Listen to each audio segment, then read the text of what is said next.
नमस्कार दोस्तों, आप सब कैसे हैं। आशा करती हूँ आप सब लोग ठीक होंगे। तो आज हम एक प्यारा सा विवाह गीत लेकर आई हूँ।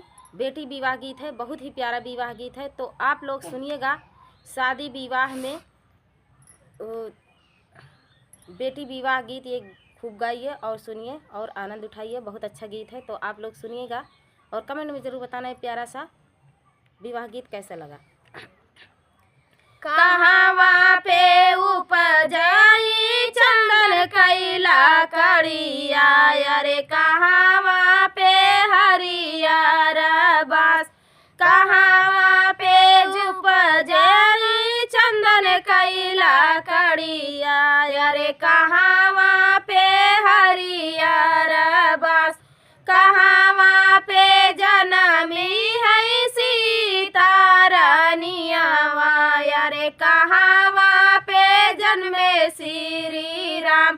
कहवा पे जनमी है सीता रानियावा, अरे कहवा पे जन्मे श्री राम। वन बीचे उपजेला चंदन कैला करिया, अरे कोठी बीचे हरियर बास।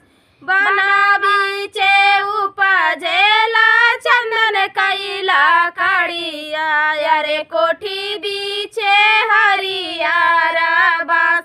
जनक जी के घर जन्मी सीता रानियावा, अरे राजा दशरथ घरे राम। राजा जनक घर जनमी है सीता, अरे राजा दशरथ घरे राम। काऊ कारण खातिर चंदन उपजे, अरे काऊ कारण हरियर बास। काऊ कारण खातिर चंदन उपजे, अरे काऊ कारण हरियर बास।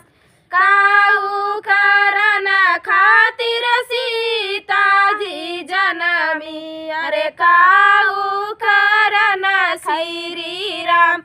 काऊ कारण खातिर सीता जी जनमी, अरे काऊ कारण श्री राम। माथे तिलक खातिर चंदन उपजे, अरे माड़ऊ गाड़न हरियर बास। माथे तिलक खातिर चंदन उपजे, अरे माड़ऊ गाड़न हरियर बास। राम रसोइया खातिर सीता जी जनमी, अरे धनुष तोड़न श्री राम। राम रसोइया खातिर सीता जी जनमी, अरे धनुष तोड़न श्री राम। कहवा पे उपजाई चंदन कैला करिया, अरे कहवा पे हरियर